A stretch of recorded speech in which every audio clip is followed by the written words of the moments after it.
Tadi ada tapi tahu.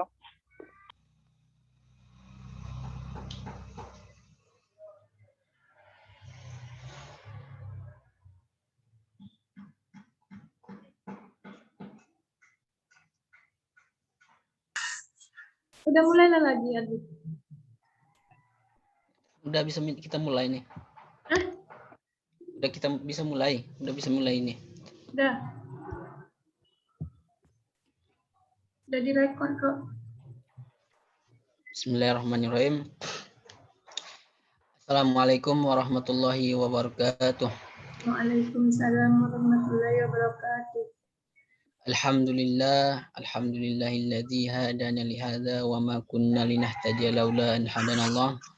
Asyhadu an la ilaha illallah wa asyhadu anna Muhammadan abduhu wa rasuluh alladzi la nabiyya ba'da. Faqala Allah Ta'ala fil Qur'anil Karim, a'udzu billahi minasyaitonir rajim. Bismillahirrahmanirrahim. Ya ayyuhallazina amanu ista'inu bis-sabr. Ya ayyuhallazina amanu kutiba alaikumusiyam kama kutiba alal ladzina min qablikum la'allakum tattaqun. Summa qala hadis Nabiuna Muhammadur Rasulullah sallallahu alaihi wasallam fi kitabil hadis al-jam'atur rahmah wal furqatul ajab. Sebagai langkah yang pertama, marilah sama-sama kita panjatkan kehadirat Allah Subhanahu wa taala, yang dimana Allah telah memberikan kepada kita nikmat-nikmatnya, di antaranya nikmat kesehatan dan juga nikmat kesempatan. Salawat bertangkaikan salam, marilah sama-sama kita hadiahkan ke ruh junjungan alam, yakni Nabi Muhammad Sallallahu Alaihi Wasallam, yang dimana syafaat beliau Allah yang kita harapkan di hari yauma la yanfa'u malun wala banun illa man atallaha biqalbin salim, di hari yang tak berguna harta, pangkat dan jabatan dan sebagainya illa biqalbin salim, kecuali hati yang sejahtera menghadap ilahi Rabbi. Baik, yang sama-sama kita hormati Bapak pembimbing pada mata kuliah kita manajemen dan kepemimpinan. Baiklah, di sini kami akan mempresentasikan hasil diskusi kami dari kelompok 11 yang berjudul Budaya Organisasi dalam Kepemimpinan untuk Mengefektifkan Organisasi. Di sini kami terlebih dahulu memperkenalkan diri. Saya Suryadi Ahmad Nasution, NIM 19329191, dan saudara kita Satria Andika dengan NIM 1932904244, dan Taria Basaria dengan NIM 19329054. Baik, untuk mempersingkat waktu, adapun materi pertama yang akan saya bahas sendiri.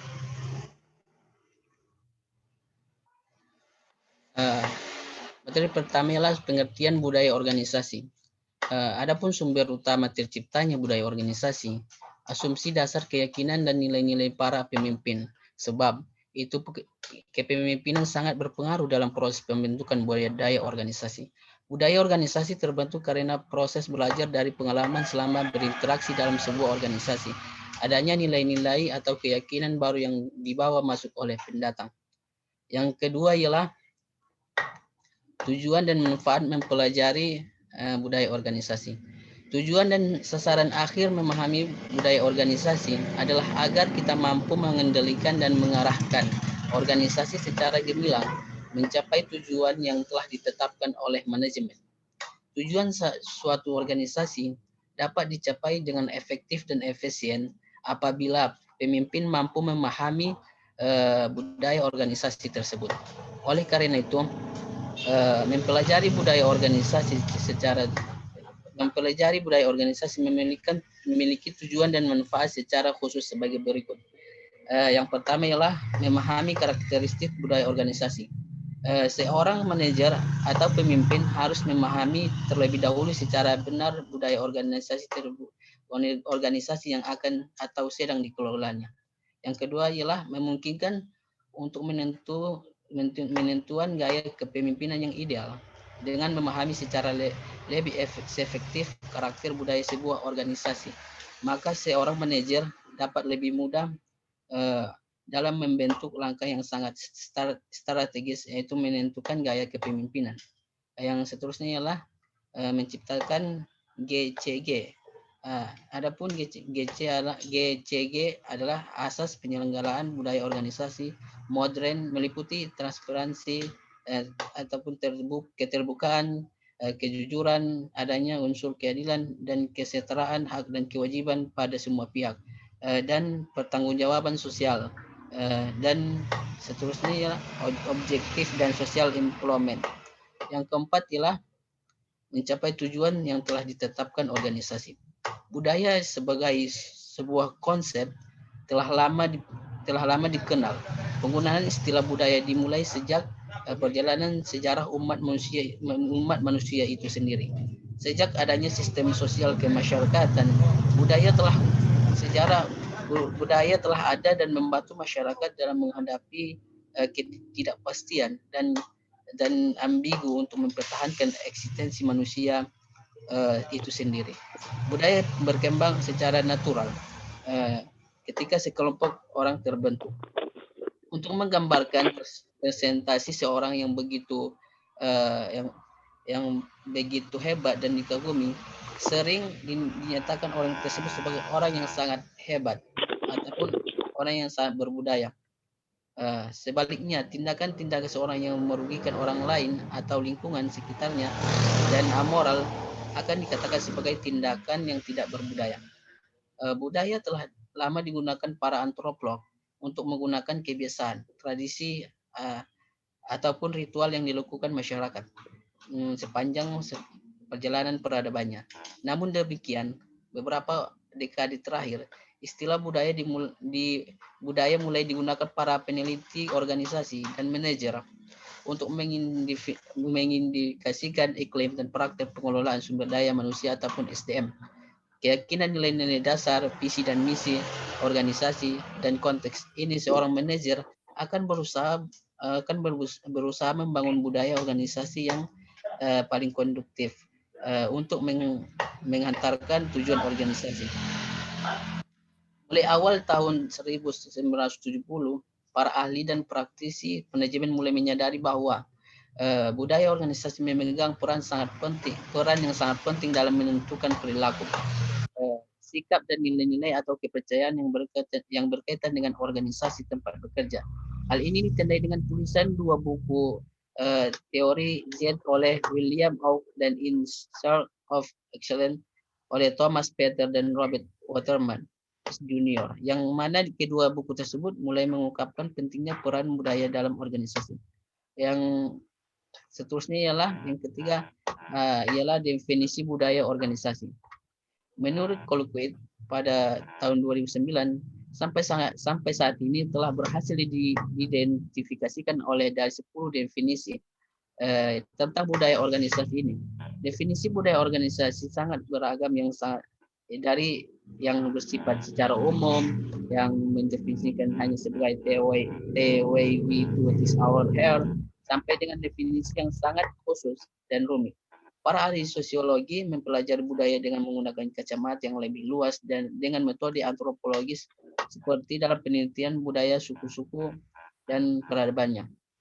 Para psikologi lebih cenderung mempelajari pengaruh budaya terhadap perilaku masyarakat. Para psikologi lebih menyukai menggunakan istilah budaya organisasi sebagai iklim organisasi ataupun organisation climate. Budaya organisasi, adapun definisi budaya organisasi ini adalah adanya kesamaan pengetahuan sosial dalam sebuah organisasi terhadap aturan-aturan, norma-norma dan nilai-nilai yang terbentuk sikap dan perilaku setiap anggotanya.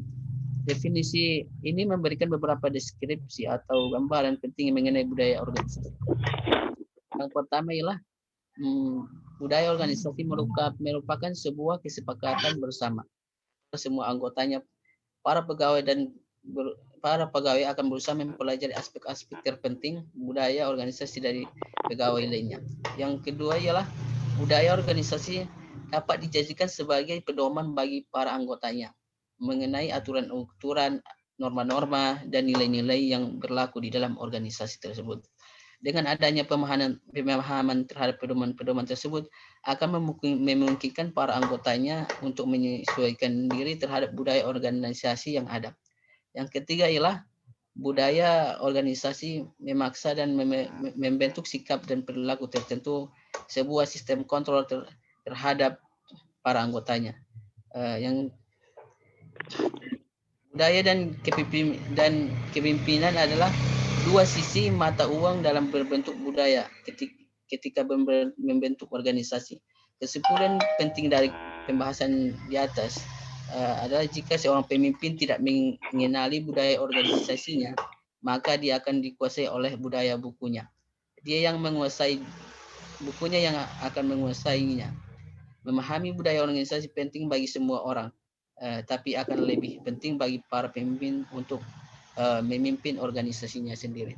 Mungkin sekian dari saya. Yang seterusnya akan seterusnya akan dijelasin oleh saudara kita Satria Andika. Kepada Satria Andika disilahkan. Baiklah, saya Satria Andika, pemateri kedua akan menjelaskan tentang indikator-indikator budaya organisasi. Yang pertama, kebiasaan. Maksud di sini adalah kebiasaan yang dapat dilihat saat anggota organisasi berinteraksi, bahasa yang digunakan, pakaian, dan tradisi dan ritual yang tampak. Yang kedua, norma-norma kelompok. Maksud di sini adalah nilai-nilai dan standar pokok yang implikasi dalam sebuah organisasi. Yang ketiga, prinsip-prinsip dan nilai-nilai yang diungkap secara terbuka untuk dicapai oleh suatu organisasi. Yang keempat, filosofi formal, yaitu prinsip-prinsip ideologi dan kebijakan umum yang mendasari tindakan dan langkah organisasi dalam berhubungan dengan anggota organisasinya. Yang selanjutnya, aturan-aturan yang bersifat sengaja dibuat untuk mengatur bagaimana seseorang anggota berinteraksi dalam organisasi tersebut. Yang selanjutnya, iklim organisasi, yaitu kondisi perasaan yang diperlukan oleh suatu organisasi dalam bentuk tata letak bangunan fisik, cara setiap anggota berinteraksi satu sama lain dengan anggota di luar organisasinya. Yang selanjutnya, kesamaan kolektif, yaitu persamaan persepsi, pemikiran, dan bahasa yang digunakan oleh anggota kelompok dan diajarkan kepada anggota kelompok barunya dalam proses awal sosialisasi.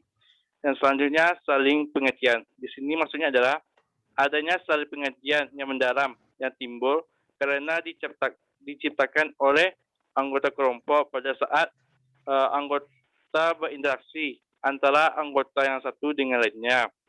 Yang selanjutnya, metafosa dasar atau keterpaduan simbol, yaitu gagasan, perasaan, dan gambaran serta citra yang dikembangkan untuk memberikan karakteristik kepada masing-masing anggota organisasi yang mungkin diapresiasikan secara sadar atau tidak, namun dapat terrealisir dalam bentuk bangunan, tata letak, ruang organisasi, dan barang-barang penting lainnya. Selanjutnya, yaitu karakteristik budaya organisasi. Ada 7. Yang pertama, inovasi dan pengambilan risiko. Yang kedua, perhatian yang detail. Yang ketiga, orientasi hasil. Yang keempat, orientasi orang. Yang kelima, orientasi tim. Yang keenam, keagresifan. Yang ketujuh, kemantapan. Dari karakteristik tersebut, maka muncullah dampak budaya organisasi terhadap pekerjaan dan kepuasan. Yang pertama, inovasi dan pengambilan risiko. Maksud di sini adalah sejauh mana para anggota organisasi terdorong untuk berinovatif dan mengambil risiko. Yang kedua, perhatian detail. Maksud di sini adalah sejauh mana para anggota organisasi yang diharapkan memperlihatkan presisi atau kecermatan, analisis dan perhatian terhadap detail. Yang ketiga, orientasi hasil. Maksud di sini adalah sejauh mana manajemen memusatkan perhatian pada hasil, bukan pada teknik atau proses yang digunakan untuk mencapai hasil tersebut. Yang keempat, orientasi orang, yaitu sejauh mana keputusan manajemen memperhitungkan dampak hasil pada orang-orang di dalam organisasi. Yang kelima, orientasi tim, yaitu sejauh mana kegiatan kerja diorganisasikan berdasarkan tim, bukan berdasarkan individu. Yang keenam itu keagresifan, yaitu sejauh mana orang-orang dalam organisasi itu agresif dan kompetitif, bukan bersantai-santai. Yang ketujuh, kemantapan, yaitu sejauh mana kegiatan organisasi yang meningkatkan kepada memperhatikan perkembangan organisasi, bukan pertumbuhan. Yang selanjutnya proses pembentukan budaya organisasi. Yang pertama, proses seleksi. Dalam proses budaya organisasi berupaya untuk mengidentifikasi para calon-calon anggota baru yang akan direkrut oleh organisasi. Biasanya akan terdapat lebih dari satu calon yang dapat diidentifikasi. Yang kedua, manajemen puncak, yaitu peran yang penting dalam memelihara dan mempertahankan budaya organisasi, serta tindakan dan perilaku manajemen puncak sangat berpengaruh terhadap budaya organisasi. Yang selanjutnya, sosialisasi. Setiap anggota baru tidak serta-merta mengerti, memahami dan mampu beradaptasi dengan budaya organisasi secara keseluruhan. Oleh sebab itu, organisasi wajib memberikan sosialisasi dan didikan pelatihan kepada anggota baru untuk dapat memahami secara detail tentang budaya organisasi dari organisasi tersebut. Materi selanjutnya akan dijelaskan oleh saudara Dahlia, dipersilakan.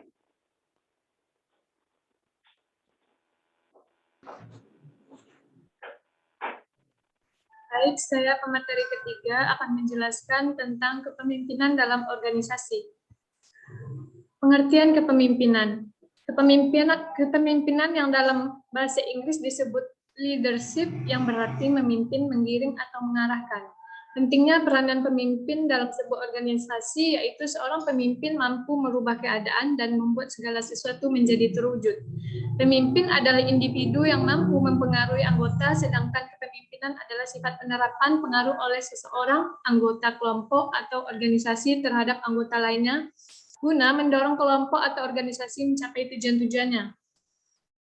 Setiap dan semua organisasi, apapun jenisnya, pasti memiliki dan memerlukan seseorang pemimpin tertinggi atau manajer tertinggi yang harus menjalankan kegiatan kepemimpinan atau manajemen bagi keseluruh organisasi sebagai satu kesatuan. Kepemimpinan diumpamakan sebagai kepala sebuah badan dalam suatu organisasi yang apabila tidak berlangsung dengan baik akan berpengaruh terhadap kerja seluruh badan organisasi itu. Kualitas dari pemimpin seringkali dianggap sebagai faktor terpenting dalam keberhasilan atau kegagalan organisasi. Ketika organisasi berkembang dan berhasil, maka yang dilihat adalah pemegang kendali organisasi, yaitu para pemimpin. Sebaliknya, jika organisasi tidak mampu bertahan atau mengalami keruntuhan, maka para pemimpin akan dianggap sebagai penyebab kegagalan. Adapun karakteristik kepemimpinan yang efektif. Yang pertama yaitu karakteristik yang diperlukan seseorang pemimpin harus memiliki beberapa keistimewaan dalam hal kepribadiannya. Di antaranya mudah menyesuaikan diri, lugas, berwibawa, dan berkarisma, kreatif atau banyak ide, tegas mengambil keputusan, dan lain-lain. Keberhasilan kepemimpinan bukan hanya dipengaruhi oleh sifat-sifat yang telah diwariskan sejak lahir saja, namun dipengaruhi oleh fungsi-fungsi dari berbagai faktor, yaitu bakat, tempat, dan waktu yang tepat. Adapun kepemimpinan efektif dalam pengembangan organisasi. Kepemimpinan dalam organisasi pendidikan menaruh perhatian pada aspek institusi sebagai mana organisasi dan masyarakat dengan menaruh perhatian pada proses internal dan hubungan eksternal. Pemimpin yang efektif memungkinkan institusi pendidikan untuk berfungsi sebagai masyarakat pembelajar profesional untuk mendukung dan menopang kinerja seluruh karyawan, termasuk di dalamnya dosen dan juga mahasiswa. Adapun kepemimpinan efektif dalam membangun budaya. Organisasi seseorang pemimpin efektif dalam membangun budaya organisasi yang dipimpinnya harus berperan menjadi sosok dari budaya yang akan dibangunnya. Pemimpin harus mampu membantu bawahan untuk menciptakan rasa memiliki jati diri bagi para pekerjaannya. Seseorang pemimpin harus mampu mengembangkan keikatan pribadi antara karyawan dengan institusi di mana mereka bekerja. Rasa memiliki merupakan modal dasar bagi seorang pemimpin dalam mendorong karyawan untuk mencapai misi dan tujuan dari organisasi. Tanpa adanya ikatan pribadi karyawan terhadap organisasi, seorang pemimpin akan kesulitan untuk menerjemahkan visi, misi, dan tujuannya dalam memimpin organisasi. Adapun gaya kepemimpinan yaitu ada 3 macam. Yang pertama gaya kepemimpinan otoriter. Kepemimpinan otoriter disebut juga kepemimpinan direktif atau diktator. Pemimpin memberikan instruksi kepada bawahan, menjelaskan apa yang harus dikerjakan. Selanjutnya karyawan menjalankan tugasnya sesuai dengan yang diperintahkan oleh atasan. Gaya kepemimpinan ini menggunakan metode pendekatan kekuasaan dalam mencapai keputusan dan pengembangan strukturnya sehingga kekuasaanlah yang paling diuntungkan dalam organisasi. Yang kedua, gaya kepemimpinan demokratis. Gaya kepemimpinan ini ditandai oleh adanya suatu struktur yang pengembangannya menggunakan pendekatan pengambilan keputusan yang kooperatif. Dalam gaya kepemimpinan ini ada kerjasama antara atasan dengan bawahan.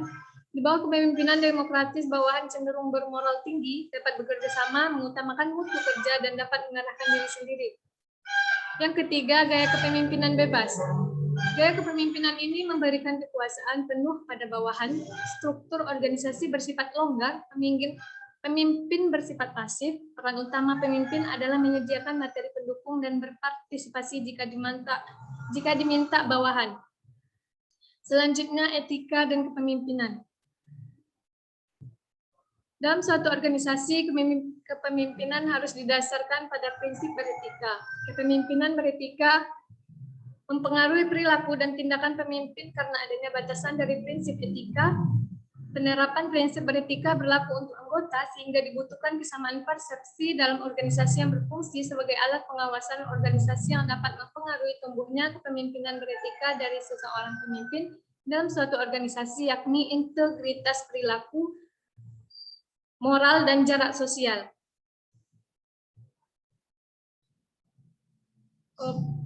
Sekian dari saya kembalikan ke moderator.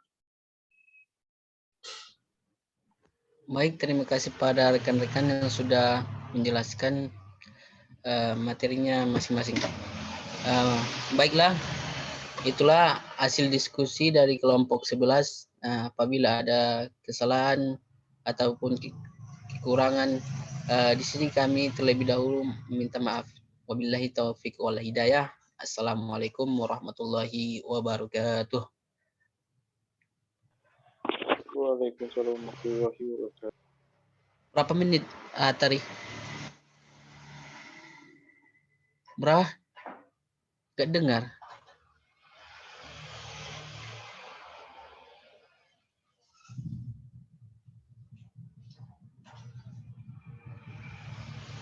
Berapa menit?